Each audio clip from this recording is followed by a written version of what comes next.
بسم اللہ الرحمن الرحیم الحمد للہ رب العالمین والعاقبۃ للمتقین والصلاة والسلام علی رسولہ الکریم لقد من اللہ علی المؤمنین اذ بعث فیہم رسولا منہم یتلو علیہم آیاتہ ویزکیہم ویعلمہم الکتاب والحکمہ وإن كانوا من قبل لفی ضلال مبین۔ آج ہم انشاءاللہ حجت حدیث کے حوالے سے گفتگو کریں گے۔ جس طرح ایک مسلمان قرآن کے اوپر ایمان لاتا ہے اور ضروری ہوتا ہے کہ وہ اللہ تعالیٰ کی کتاب کے اوپر ایمان لائے، اس کو قبول کرے، اسی طرح اس کے لیے یہ بھی ضروری ہوتا ہے کہ وہ رسول اللہ صلی اللہ علیہ وسلم کے اوپر ایمان لائے اور ان کی حدیث کے اوپر، ان کی سنت کے اوپر، اس کے اوپر بھی ایمان لائے، اس کو قبول کرے۔ دیکھا جائے تو اسلامی شریعت کے یہی دو بنیادی ماخذ ہیں، یعنی دو بنیادی چیزیں ہیں جہاں سے اسلامی شریعت کے احکام مرتب کیے گئے ہیں، احکام اخذ کیے گئے ہیں۔ اول قرآن مجید سے ہمیں کوئی حکم ملتا ہے، دوم ہمیں رسول اللہ صلی اللہ علیہ وسلم کی سیرت سے، سنت سے، حدیث سے ہمیں کوئی حکم ملتا ہے۔ تو ان سے ہی پوری اسلامی شریعت کے احکام و قوانین مرتب ہوئے ہیں۔ یہ دو بنیادی ماخذ ہیں۔ اس کے بعد پھر دیگر ذیلی ماخذ آتے ہیں جن کو ثانوی ماخذ کہا جاتا ہے، لیکن یہ دو ایسے ماخذ ہیں جن کو کسی صورت بھی جھٹلایا نہیں جا سکتا، دونوں آپس میں لازم ملزوم ہیں، قرآن بھی اور حدیث بھی۔ حدیث کے بغیر قرآن کو نہیں سمجھا جا سکتا اور نہ قرآن کے بغیر حدیث کو سمجھا جا سکتا ہے۔ قرآن میں اجمال ہے، یعنی کہ مختصراً باتیں بیان کی گئی ہیں، اور پھر اس کی تفصیل ہمیں احادیث کے اندر ملتی ہے، رسول اللہ صلی اللہ علیہ وسلم کے فرمان کے اندر ملتی ہے۔ لیکن اسلامی تاریخ کے اندر بہت سے ایسے گروہ موجود رہے ہیں جو قرآن کو تو مانتے ہیں لیکن حدیث کا انکار کرتے ہیں، وہ حدیث کو قبول نہیں کرتے، جو کہ بہت ہی غلط بات ہے، جو سراسر ناانصافی کی بات ہے کہ ایک شخص، ایک مسلمان قرآن مجید کو تو مانے، اس کے اوپر ایمان لائے، لیکن احادیث کا انکار کرے۔ یہ بالواسطہ قرآن مجید کے انکار کرنے کے برابر ہے، کیونکہ اللہ تعالیٰ نے متعدد آیات میں حدیث کو قبول کرنے، رسول اللہ صلی اللہ علیہ وسلم کی باتوں کو لینے کا خود قرآن مجید میں حکم دیا ہے، اس کا ذکر کیا ہے۔ جیسے سورہ حشر کی آیت نمبر 7 میں اللہ تعالیٰ نے ارشاد فرمایا وَمَا آتَاكُمُ الرَّسُولُ فَخُذُوهُ وَمَا نَهَاكُمْ عَنْهُ فَانْتَهُوا، کہ جو تمہیں رسول دے دیں تو اس کو قبول کر لو، اس کو لے لو، اور جس بات سے منع کر دیں تو اس سے رک جاؤ، اس کو مت قبول کرو۔ اور پھر اسی طرح سورہ احزاب کی آیت نمبر 21 میں ارشاد فرمایا لَقَدْ كَانَ لَكُمْ فِي رَسُولِ اللَّهِ أُسْوَةٌ حَسَنَةٌ، کہ اے مسلمانوں، اے لوگوں، تمہارے لیے رسول اللہ صلی اللہ علیہ وسلم کی زندگی میں بہترین نمونہ ہے، اسوہ حسنہ ہے، اسوہ کامل ہے۔ جب رسول اللہ صلی اللہ علیہ وسلم کی زندگی کو، ذات مبارکہ کو، آپ کی سیرت مطہرہ کو مسلمانوں کے لیے آئیڈیل بنا دیا تو پھر اس کو قبول کرنا بھی ضروری ہے، اور یہ اللہ تعالیٰ خود قرآن مجید میں بیان کر رہے ہیں۔ اور اسی طرح سورہ آل عمران کی آیت نمبر 31 میں اللہ تعالیٰ نے ارشاد فرمایا قُلْ إِن كُنتُمْ تُحِبُّونَ اللَّهَ فَاتَّبِعُونِي يُحْبِبْكُمُ اللَّهُ، کہ اے رسول صلی اللہ علیہ وسلم، آپ مسلمانوں سے کہہ دیجئے کہ اگر تم لوگ اللہ تعالیٰ سے محبت رکھتے ہو تو میری پیروی کرو، یعنی رسول اللہ صلی اللہ علیہ وسلم کی پیروی کرو تو اللہ تم سے محبت کرے گا۔ تو یہاں پر اللہ تعالیٰ نے خود رسول اللہ صلی اللہ علیہ وسلم کی اطاعت کو، فرمانبرداری کو اللہ تعالیٰ کی محبت سے منسلک کر دیا ہے، یعنی کہ اللہ تعالیٰ سے محبت کا دعویٰ اس وقت تک قبول نہیں ہو سکتا، اس وقت تک پورا نہیں ہو سکتا جب تک کہ رسول اللہ صلی اللہ علیہ وسلم کی اتباع نہ کی جائے، ان کے فرامین کو قبول نہ کیا جائے، ان کے اسوہ حسنہ کے اوپر چلا نہ جائے، ان کی سیرت مطہرہ سے کچھ رہنمائی حاصل نہ کی جائے، تو اس وقت تک اللہ تعالیٰ سے محبت کا دعویٰ کامل نہیں ہو سکتا، پورا نہیں ہو سکتا۔ یعنی کہ رسول اللہ صلی اللہ علیہ وسلم کی محبت انسان کے دل میں ہوگی تو اس کا مطلب ہے کہ اس کے دل میں اللہ تعالیٰ کی محبت بھی ہے، اللہ تعالیٰ کی محبت ہوگی تو اس کا مطلب یہ بھی ہے کہ اس کے دل میں رسول اللہ صلی اللہ علیہ وسلم کی محبت ہے۔ یہ دونوں چیزیں آپس میں لازم ملزوم ہیں. اللہ تعالیٰ کی اطاعت اور رسول اللہ صلی اللہ علیہ وسلم کی اطاعت، یہ دونوں ساتھ ساتھ چلتی ہیں. کسی ایک کو نہیں لیں گے تو ہماری پہلی چیز بھی پوری نہیں ہوگی. اللہ تعالیٰ کی اطاعت بھی اس صورت میں مکمل ہوگی کہ جب تک ہم رسول اللہ صلی اللہ علیہ وسلم کی اطاعت کریں، ان کے فرامین کو قبول کریں. اسی طرح نبی کریم صلی اللہ علیہ وسلم نے خود اس بارے میں تاکید کی، خود اس چیز کو،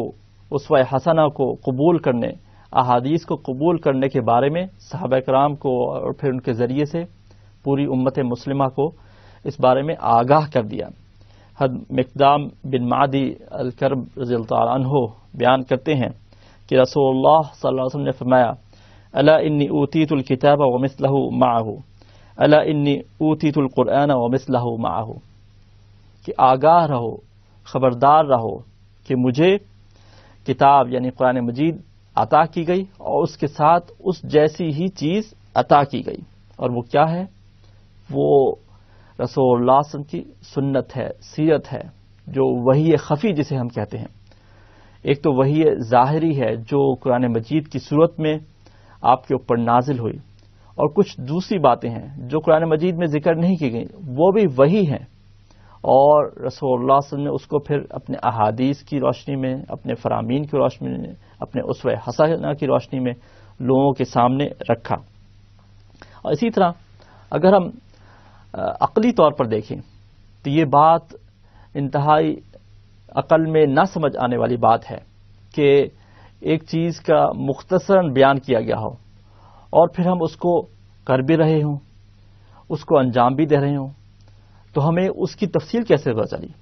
وہ تفصیل ہمیں سیرت سے پتہ چلی، سنت سے پتہ چلی. قرآن مجید میں احکام مختصراً بیان کیے گئے ہیں. قرآن مجید میں اقیم الصلاۃ کا ذکر ہے کہ نماز قائم کرو، لیکن دن میں کتنی نمازیں پڑھنی ہیں، فجر کی، ظہر کی، عصر کی، مغرب و عشاء کی کتنی سنتیں ہوں گی، اس کے بارے میں قرآن مجید میں کوئی تفصیل نہیں ملتی. تو اس کے لیے ہمیں سنت سے رہنمائی حاصل کرنی پڑتی ہے، اور اسی میں ان ساری چیزوں کی تفصیل ملتی ہے. اور پھر اس کے مطابق ایک مسلمان عمل کرتا ہے، 5 وقت کی نمازیں پڑھتا ہے، اور ان نمازوں کی کیا کیفیت ہو، ان میں کتنی رکعات ہوں گی، کتنے رکوع ہوں گے، کتنے سجدے ہوں گے، یہ تمام کی تمام تفصیل ہمیں سیرت سے، احادیث سے، اسوہ حسنہ سے ملتی ہیں. تو اس لیے اس کو قبول کرنا انتہائی ضروری ہے. جو بنیادی احکام ہیں، بنیادی جو اسلام کے ارکان ہیں، ان کے اوپر عمل کرنے کے لیے بھی ہمیں سیرت سے اور سنت سے رہنمائی ضروری ہے. اسی طرح قرآن مجید میں حج کا ذکر ہے، وَلِلَّهِ عَلَى النَّاسِ حِجُّ الْبَيْتِ مَنِ اسْتَطَاعَ إِلَيْهِ سَبِيلًا، کہ اللہ تعالیٰ نے ان لوگوں کے اوپر جو حج کی استطاعت رکھتے ہیں حج فرض کیا ہے. اب حج کی کیا کیفیت ہو، اس کے کیا ارکان ہو، کس طرح جانا ہے، وہاں پر طواف کرنا ہے، سعی کرنی ہے، تمام کے تمام جو مناسک حج ہیں وہ رسول اللہ صلی اللہ علیہ وسلم کی سیرت کے اندر، احادیث کے اندر، سنت کے اندر ملتی ہیں. اسی لیے نبی کریم صلی اللہ علیہ وسلم نے جب اپنا حجۃ الوداع کیا تو اس وقت پھر یہی کہا، خذوا عنی مناسککم، کہ مجھ سے مناسک کا علم حاصل کر لو، کہ ہو سکتا ہے کہ میں آئندہ سال یہاں پر موجود نہ ہوں. تو رسول اللہ صلی اللہ علیہ وسلم نے اپنی زندگی میں صرف ایک ہی حج کیا، تو اس کے اندر ہی تمام کے تمام مناسک حج کو بیان کر دیا، تاکہ لوگوں کے اس حوالے سے کسی قسم کی الجھن نہ رہے، کسی قسم کا شک نہ رہے. تو یہ عقلی طور پہ بھی بات سمجھ میں آنے والی نہیں ہے کہ انسان قرآن مجید کو تو قبول کرے اور اس کے ساتھ پھر رسول اللہ صلی اللہ علیہ وسلم کی سنت کو، سیرت کا انکار کر دے. یہ ایسے ہی ہے کہ کوئی ادارہ ہو اور اس کے اندر قوانین موجود ہوں لیکن اس کے اوپر عمل نہ ہوتا. عیسائیت کا ہم دیکھتے ہیں یہی حال ہوا کہ ان کے اندر قوانین موجود تھے لیکن انہوں نے اپنے نبی کی سنت کو، اپنے نبی کی زندگی کے واقعات کو کس طرح محفوظ نہیں رکھا، اور پھر کس طرح اس کی امپلیمنٹیشن ہونی ہے اس کے بارے میں کوئی ذکر نہیں ہے. تو اس وجہ سے عیسائیت کے وہ تمام احکام اب پس پشت چلے گئے ہیں، پس پردہ چلے گئے ہیں. ان کی جگہ ماڈرن سویلائزیشن نے لے لی ہے، سیکولرزم نے لے لی ہے. بظاہر ایک شخص عیسائی ہوتا ہے، اس کا عقیدہ ہوتا ہے، لیکن عیسائیت کی کیا تعلیمات ہیں، اس کے اوپر کیسے عمل درآمد کرنا ہے، زندگی کے تمام شعبوں کے اندر کس طرح اس کو امپلیمنٹ کرنا ہے، اس کی کوئی تفصیل، جزئیات کچھ موجود نہیں، اس کا کوئی علم نہیں ہے. صرف عیسائی مفکرین ہیں جو اپنے علم کی بنیاد پر، اپنی فکر اور دانش کی بنیاد پر لوگوں کی رہنمائی کر رہے ہوتے ہیں. ان کا اپنے نبی کے اسوہ سے کوئی تعلق نہیں ہوتا. تو اس لیے مسلمان بھی جب تک رسول اللہ صلی اللہ علیہ وسلم کے اسوہ کو لیں گے،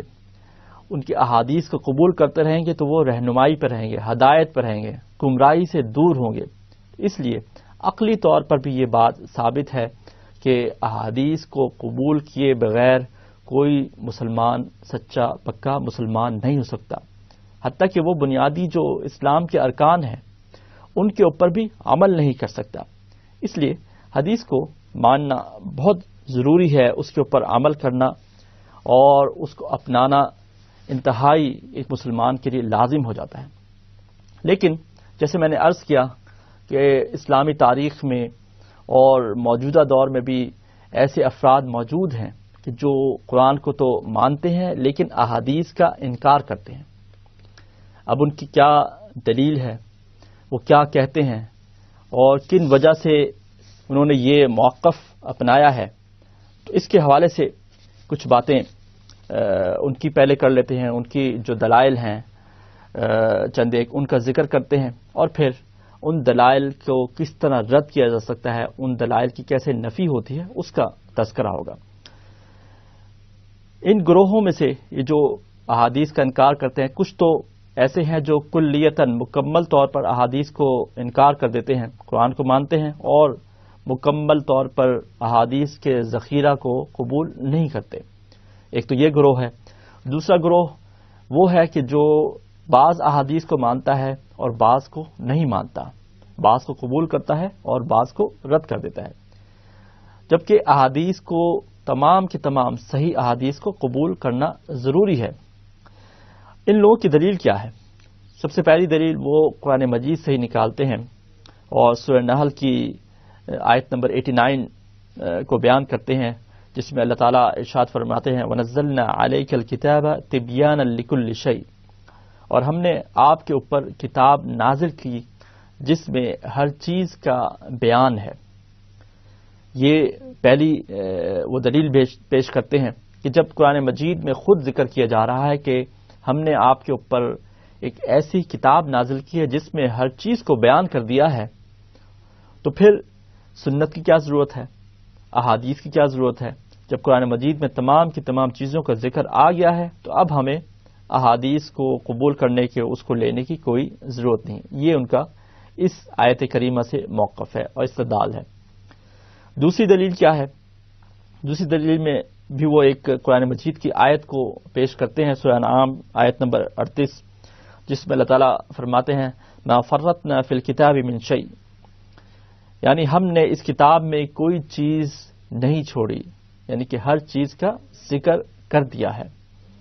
تو اس کے حوالے سے بھی وہ یہی کہتے ہیں کہ جب اللہ تعالیٰ خود کہہ رہے ہیں کہ ہم نے کتاب کے اندر یعنی قرآن مجید کے اندر تمام چیزیں بیان کر دی ہیں، کسی چیز کا ذکر کرنے سے نہیں رہ گئی، تو پھر ہمیں احادیث کو لینا ضروری نہیں ہے، صرف قرآن مجید کو ہی قبول کرنا ہمارے لیے کافی ہے.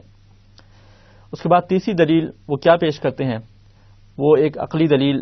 اپنے عقل اور اپنے ناقص فہم کے مطابق پیش کرتے ہیں کہ قرآن متفق علیہ چیز ہے جس کے اوپر ہر ایک کا اتفاق ہے، ہر مسلمان اس کو قبول کرتا ہے، جبکہ احادیث متفق علیہ نہیں ہے، یعنی کہ ہر شخص اس کو قبول نہیں کرتا. بعض لوگ اس میں شک کا اظہار کرتے ہیں، بعض لوگ اس کو قبول کرتے ہیں، بعض نہیں کرتے. بعض لوگ کچھ احادیث کو قبول کرتے ہیں، کچھ کو نہیں کرتے، اور کچھ احادیث کے حوالے سے علماء کرام بھی اس کو قبول کرتے ہیں، یعنی کہ ان کو صحیح قرار دیتے ہیں، اور کچھ کو ضعیف قرار دیتے ہیں، اس کو قبول نہیں کرتے.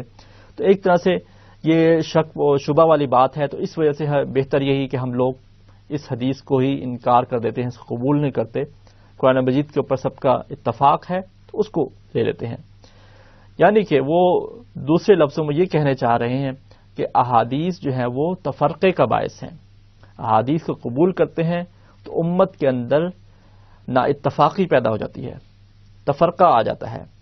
تو اس تفرقے کو دور کرنے کے لیے ہم جو متفق علیہ چیز ہے یعنی کہ قرآن مجید ہے اس کو قبول کر لیتے ہیں تاکہ تمام لوگ متفق ہو جائیں کسی چیز پر. تو یہ بنیادی طور پر 3 دلائل وہ پیش کرتے ہیں. اور بھی دلائل ہیں لیکن یہاں پر ہم ان 3 کا تذکرہ کریں گے اور 3 ہی کا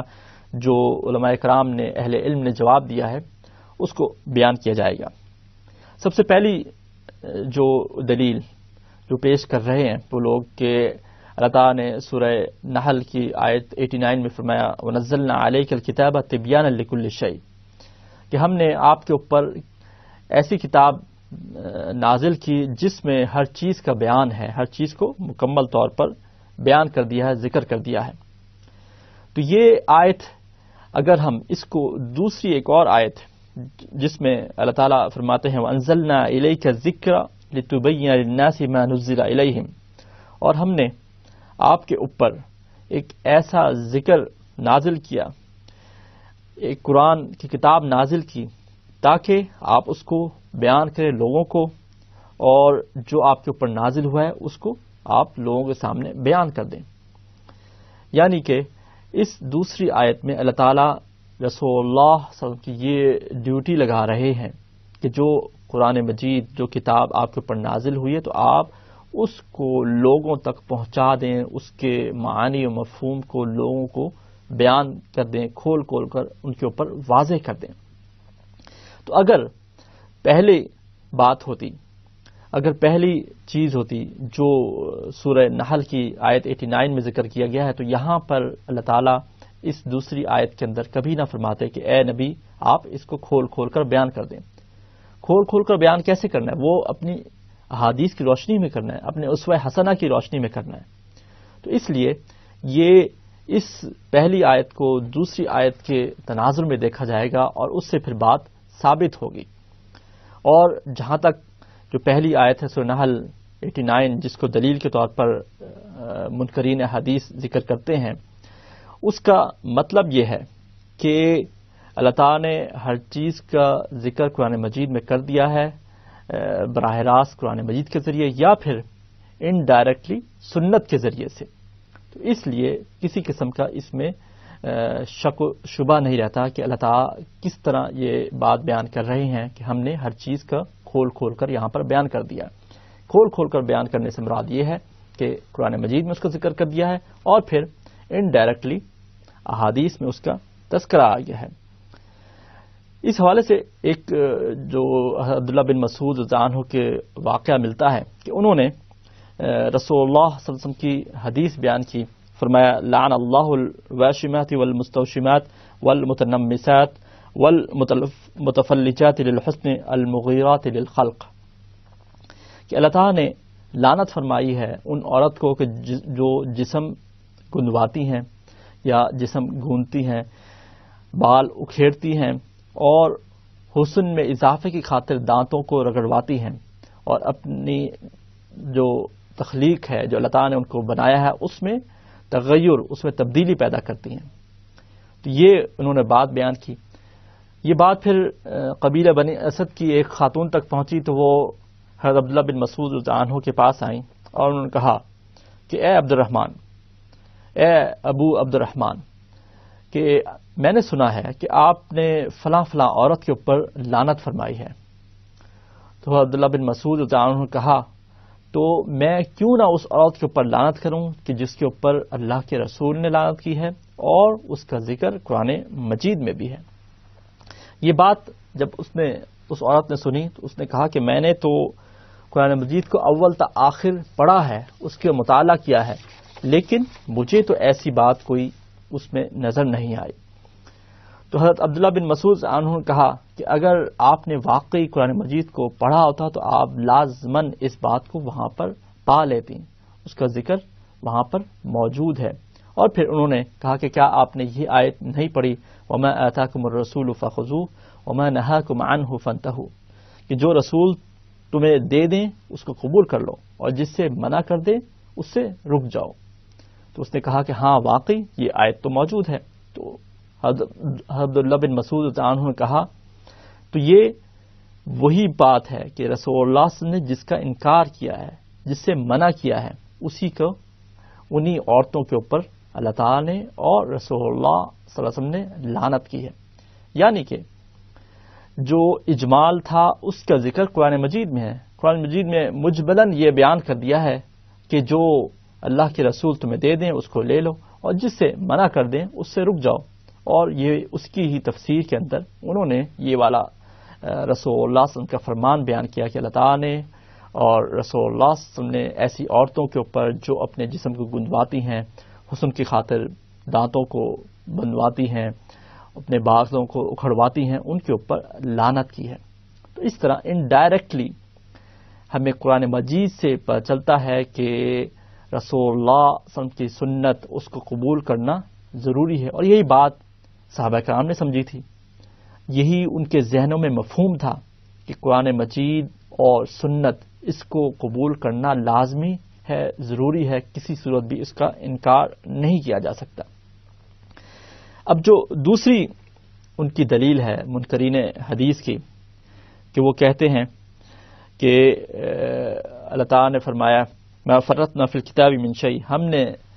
اس کتاب میں کسی چیز کا ذکر کرنے سے کوئی کسر نہیں چھوڑی، یعنی کہ ہر چیز کا ذکر کر دیا ہے. تو یہاں پر ان لوگوں سے اس آیت کو سمجھنے میں غلطی ہوئی ہے. اس سے مراد لوح محفوظ ہے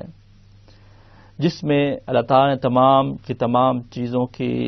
قسمت، ان کی تقدیر، اس کا ذکر کر دیا ہے. اور یہ کیسے پتہ چلا؟ یہ اس سے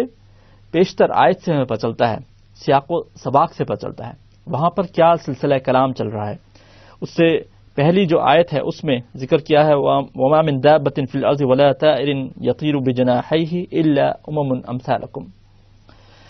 کہ جو بھی زمین کے اندر کوئی جانور ہے یا پرندہ ہے جو اپنے پروں سے اڑتا ہے، وہ تم جیسے ہی ایک تخلیق ہے، اللہ تعالیٰ کی ہی ایک تخلیق ہے، ایک امت ہے. اس کا ذکر کیا. اور پھر اس کے بعد یہ ذکر کیا گیا کہ ہم نے ہر چیز کا ذکر اس کتاب میں کر دیا ہے. اور اس کتاب سے مراد لوح محفوظ ہے، اس میں ان تمام مخلوقات کا ذکر ہے، ان کی تقدیروں کا ذکر ہے، ان کی قسمت کا ذکر ہے کہ کس طرح وہ اس دنیا میں آئیں گے، کیا کریں گے، کب ان کی وفات ہوگی. تو اس طرح اس تناظر میں دیکھا جائے تو کسی قسم کا اس آیت کے اندر شک و شبہ نہیں رہتا، اور اس سے یہ بات واضح ہوتی ہے کہ رسول اللہ صلی اللہ علیہ وسلم کی سنت کو قبول کرنا ضروری ہے، اور کسی طرح بھی یہ بات ثابت نہیں ہو سکتی کہ اس کو قبول نہ کی جائے، صرف ہمارے لیے قرآن مجید ہی کافی ہے. اس کے بعد ان کی جو تیسری دلیل ہے کہ سنت کی وجہ سے کیونکہ امت کے اندر نا اتفاقی پیدا ہوتی ہے، تفرقہ پیدا ہوتا ہے، اس لیے اس کو قبول نہ کیا جائے، صرف قرآن مجید کو قبول کیا جائے. یہ بات بھی عقل میں آنے والی نہیں ہے. اگر ہم صحیح معنی کے اندر احادیث کو قبول کریں، سنت کا علم حاصل کریں، اس کو اپنائیں، اپنی زندگی میں اس کو لے کر آئیں، تو کسی صورت بھی نا اتفاقی پیدا نہیں ہو سکتی. سنت تو لوگوں کو باہم جوڑنے والی ہے، ان کے درمیان اتفاق پیدا کرنے والی ہے. اگر ہم اس طرح جس طرح رسول اللہ صلی اللہ علیہ وسلم کے صحابہ کرام نے سنت کو اختیار کیا، اس کو قبول کیا، اس کو لیا، رسول اللہ صلی اللہ علیہ وسلم کی اسوہ کی اتباع کی، اس طرح اگر ہم لیں تو ہمارے زندگی کے اندر بھی اتفاق پیدا ہو جائے، ہمارے معاشرے کے اندر بھی اتفاق پیدا ہو جائے، ہمارا معاشرہ بھی متحد ہو جائے. اصل مسئلہ یہ ہے کہ ہم اس صورت میں لیتے نہیں ہیں، اس طرح احادیث کو قبول نہیں کرتے کہ جس طرح صحابہ کرام نے اس کو قبول کیا، صحابہ کرام نے اس کو لیا اور اس کے اوپر عمل کیا. اور اس کی متعدد مثالیں ہیں کہ کسی ایک مسئلے کے اوپر صحابہ کرام کے بارے میں آپس میں ان کے اندر نا اتفاقی پیدا ہوئی تھی، کسی نتیجے کے اوپر نہیں پہنچ رہے تھے، تو کسی صحابی نے رسول اللہ صلی اللہ علیہ وسلم کا فرمان ذکر کیا، حدیث کو پیش کیا، اور پھر فوراً سب نے اس کو قبول کر لیا اور فوراً اس حدیث کے اوپر متفق ہو گئے. وہ مسئلہ جو پیدا ہوا تھا وہ بالکل ختم ہو گیا، نا اتفاقی ختم ہو گئی، کسی قسم کی کوئی کسی اور کی رائے کو نہیں لیا گیا، صرف رسول اللہ صلی اللہ علیہ وسلم کی رائے کو لیا گیا، ان کی بات ہی کو قبول کیا گیا۔ تو یہی اصل جو طریقہ ہونا چاہیے کہ ہم رسول اللہ صلی اللہ علیہ وسلم کی احادیث کو صحیح طریقے سے لیں، اس کو صحیح طریقے سے قبول کریں، اور پھر انشاءاللہ اس کی وجہ سے ہماری زندگیوں میں برکت آئے گی، ہمارے معاشرے کے اندر برکت آئے گی، ہمارے اندر اتفاق اور ہمارے اندر اتحاد پیدا ہو جائے گا۔ اس کی متعدد ہمیں صحابہ کرام کے دور کے اندر مثالیں ملتی ہیں۔ جب نبی کریم صلی اللہ علیہ وسلم کا انتقال ہوا، اس کے بعد پھر یہ معاملہ سب سے پہلے پیش آیا کہ اب مسلمانوں کا امیر کون ہوگا، خلیفہ کون ہوگا۔ اس حوالے سے مختلف رائے پیش کی گئیں۔ انصار کا یہ موقف تھا کہ ہمارے درمیان میں سے ایک امیر ہونا چاہیے، کیونکہ وہ مدینہ کے اصل پرانے رہنے والے تھے اور انہوں نے مہاجرین کو اپنے ہاں جگہ دی تھی، اپنے ہاں قبول کیا تھا، تو ان کی یہ رائے تھی کہ ہمارے اندر سے مسلمانوں کا اب امیر ہونا چاہیے۔ اور اس کے بعد ایک اور یہ رائے تھی کہ ایک امیر جو ہے وہ مہاجرین میں سے ہو، ایک انصار میں سے ہو، دو امیر ہوں۔ تو یہ مسلمان مہاجرین اور انصار ثقیفہ بنی ساعدہ ایک جگہ ہے، وہاں پر بیٹھے ہوئے تھے، اس حوالے سے گفتگو کر رہے تھے اور مختلف رائے تھیں۔ اور اس موقع کے اوپر حضرت ابوبکر صدیق رضی اللہ عنہ اور حضرت عمر رضی اللہ عنہ ہی موجود تھے۔ تو وہاں پر حضرت عمر رضی اللہ عنہ نے رسول اللہ صلی اللہ علیہ وسلم کی یہ حدیث پیش کی، یہ فرمان پیش کیا، الائمۃ من قریش، کہ مسلمانوں کے حکمران قریش قبیلہ میں سے ہوں گے۔ اس حدیث کو پیش کرنا تھا کہ تمام کی تمام جو رائے تھی، تمام کی تمام جو باتیں تھیں وہ ختم ہو گئیں، اور پھر اس بات کو قبول کر لیا۔ اور اس بات کا مطلب یہ تھا کہ قبیلہ قریش میں سے ہی مسلمانوں کا حکمران ہو سکتا ہے، اور قریش قبیلہ مکے کے اندر آباد تھا، اور مہاجرین میں سے بہت سے افراد کا قبیلہ قریش میں سے تعلق تھا۔ تو اس سے یہ بات واضح ہوگی کہ انصار کے علاوہ مہاجرین میں سے ہی جو قبیلہ قریش میں سے ہو کوئی شخص، وہ مسلمانوں کا امیر بن سکتا ہے۔ اور اس کے بعد پھر حضرت ابوبکر صدیق رضی اللہ عنہ کے اوپر بیعت ہوئی اور ان کو پھر پہلا خلیفہ چن لیا گیا۔ تو یہ دیکھیں کہ رسول اللہ صلی اللہ علیہ وسلم کی بات لوگوں کے سامنے پیش کی گئی اور اس کو پھر فوراً قبول کر لیا، کسی قسم کے حیل و حجت نہیں کی گئی۔ اسی طرح ایک اور جو معاملہ تھا کہ نبی کریم صلی اللہ علیہ وسلم کی وفات کے بعد جو پیش آیا کہ اب رسول اللہ صلی اللہ علیہ وسلم کی قبر کہاں بنائی جائے، ان کو کہاں پر دفن کیا جائے۔ بعض لوگوں کا خیال تھا کہ ان کو مکہ لے کے جائے، کیونکہ وہ رسول اللہ صلی اللہ علیہ وسلم کی اصل جگہ ہے، جائے پیدائش ہے، وہاں پر آپ کا آبائی قبیلہ آباد ہے۔ بعض لوگوں کا خیال تھا کہ جنت البقیع کے اندر مدینہ میں ہی ان کو دفن کیا جائے، وہاں پر بہت سے آپ کے عزیز و قارب وہاں پر مدفون ہیں، صحابہ کرام مدفون ہیں، اور اس کی بہت ہی فضیلت بیان کی گئی ہے احادیث کے اندر، لیکن کسی واضح نتیجے کے اوپر نہیں پہنچ رہے تھے۔ تو وہاں پر بھی یہ حدیث پیش کی گئی، رسول اللہ صلی اللہ علیہ وسلم کی حدیث ایک صحابی کو یاد تھی اور انہوں نے بیان کیا، اور وہ کیا حدیث تھی؟ وہ مسند احمد کی حدیث ہے کہ رسول اللہ صلی اللہ علیہ وسلم نے فرمایا، ما من نبی مات الا يقبر فی موضع الذی مات فیہ، کہ جو بھی نبی فوت ہوتا ہے تو اس کی قبر وہیں بنائی جاتی ہے جہاں پر ان کی وفات ہوئی ہوتی ہے، یعنی جہاں پر وہ فوت ہوئے ہیں، جہاں پر ان کی آخری لمحات گزرے ہیں، وہیں پر ان کو دفن کیا جاتا ہے، وہیں پر ان کے زمین کے سپرد کیا جاتا ہے۔ اور آپ کی وفات حضرت عائشہ رضی اللہ عنہا کے حجرہ مبارکہ میں ہوئی تھی، تو اس لیے پھر فیصلہ کیا گیا کہ وہیں پر آپ کی قبر بنائی جائے، وہیں پر آپ کو دفن کیا جائے۔ تو اس طرح جو تمام مختلف رائے تھیں وہ تمام کی تمام ختم ہو گئیں، جو نا اتفاقی تھی، جو ایک رائے کے اوپر صحابہ کرام متحد نہیں ہو رہے تھے، وہ فیصلہ نہیں کر پا رہے تھے کس طرح ہم ایک متفق علیہ بات تک پہنچیں، وہ اس ایک حدیث کے بیان کرنے سے اور اس کو فوراً قبول کرنے سے پوری ہو گئی، اور وہ اتفاق پیدا ہو گیا، نا اتفاقی ختم ہو گئی، صحابہ کرام متحد ہو گئے، اور پھر اسی طرح عمل کیا گیا۔ وہاں پر آپ کو قبر میں لحد میں اتارا گیا، اور اس کے بعد پھر صحابہ کرام نے باری باری اس حجرے کے اندر پہنچ کر نماز جنازہ ادا کی۔ مختلف گروپس کے اندر صحابہ کرام آتے تھے اور نماز جنازہ ادا کرتے تھے اور وہاں سے باہر نکل جاتے تھے۔ اس طرح بخیر و خوبی یہ تمام معاملہ انہوں نے سر انجام دیا، صرف رسول اللہ صلی اللہ علیہ وسلم کی احادیث کو قبول کرنے کی وجہ سے۔ اسی طرح ایک اور بہت اہم اور بہت بڑا معاملہ جو پیش آیا رسول اللہ صلی اللہ علیہ وسلم کی وفات کے بعد فوراً، کہ قبائل جو اطراف میں موجود تھے ان میں سے کچھ قبائل نے زکوٰۃ دینے سے انکار کر دیا،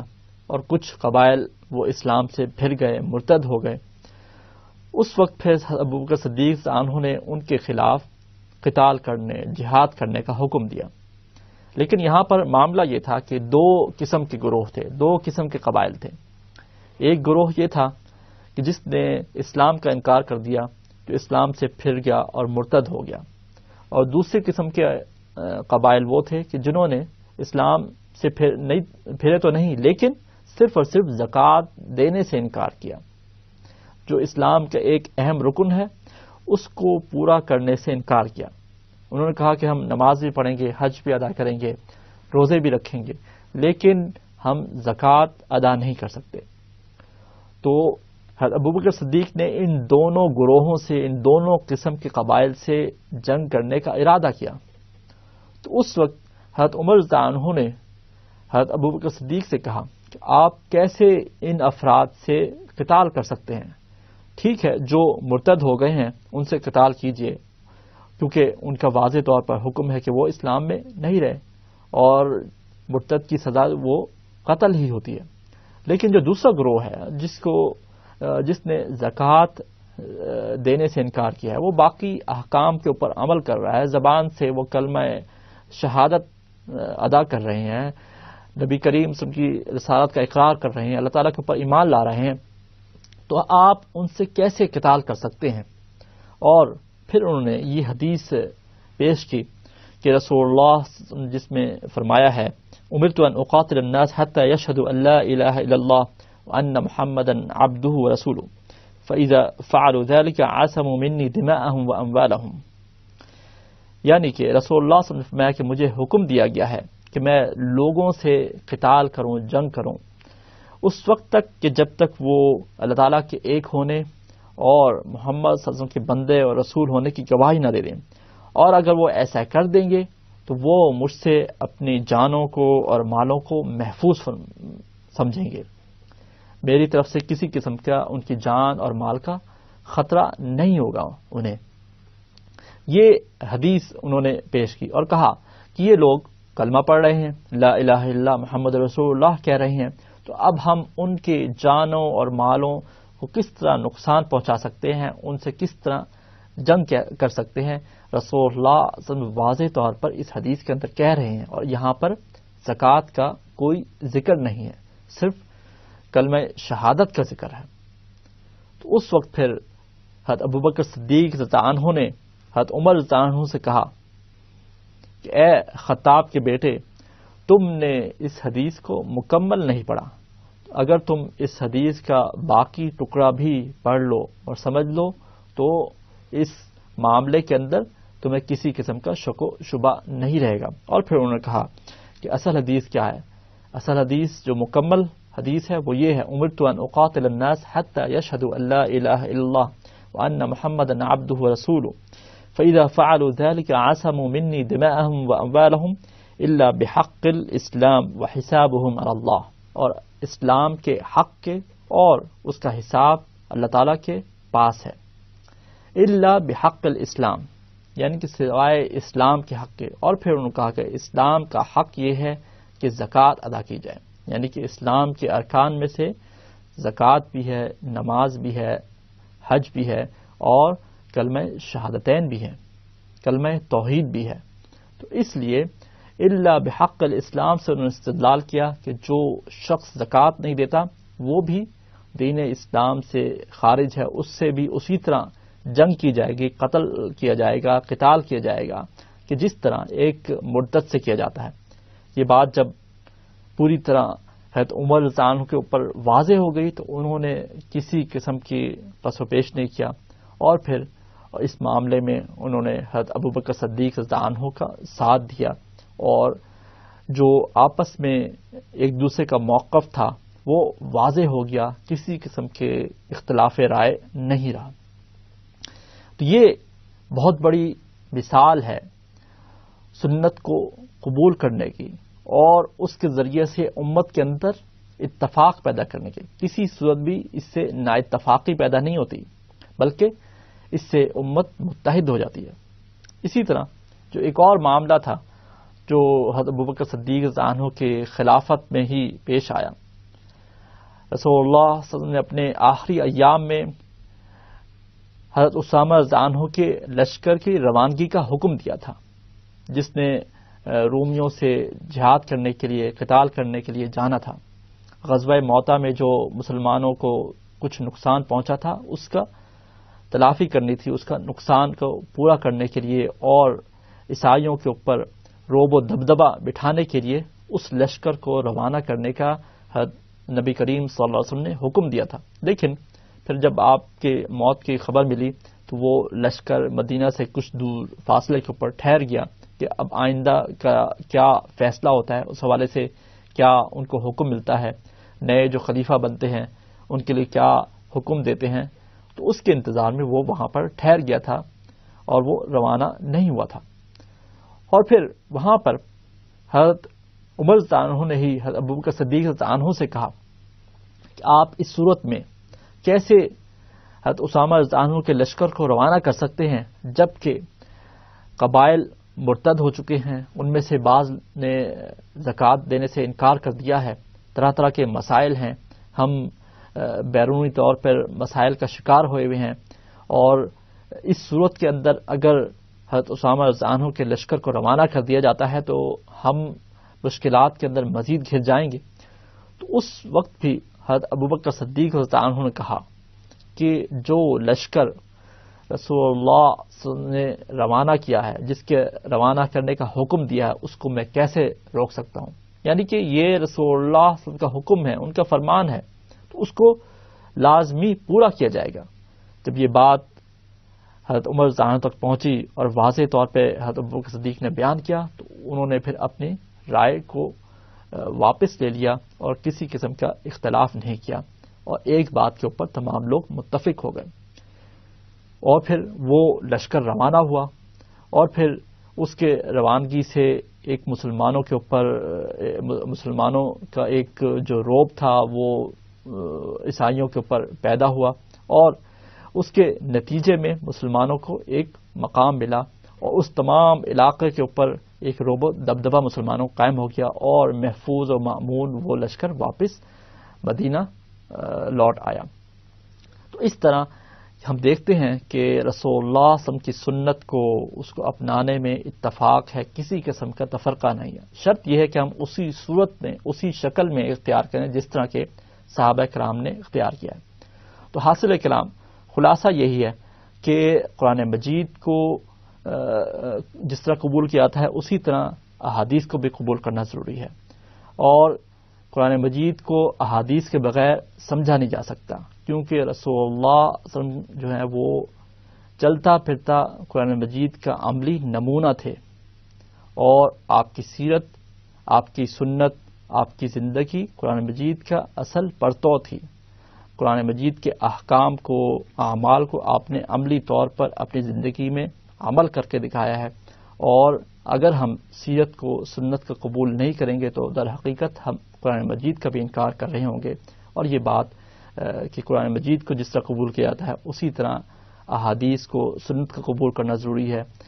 قرآن مجید سے بھی ثابت ہے، رسول اللہ صلی اللہ علیہ وسلم کی سنت سے بھی ثابت ہے، اور عقلی طور پہ بھی اس بات کا ثبوت ملتا ہے۔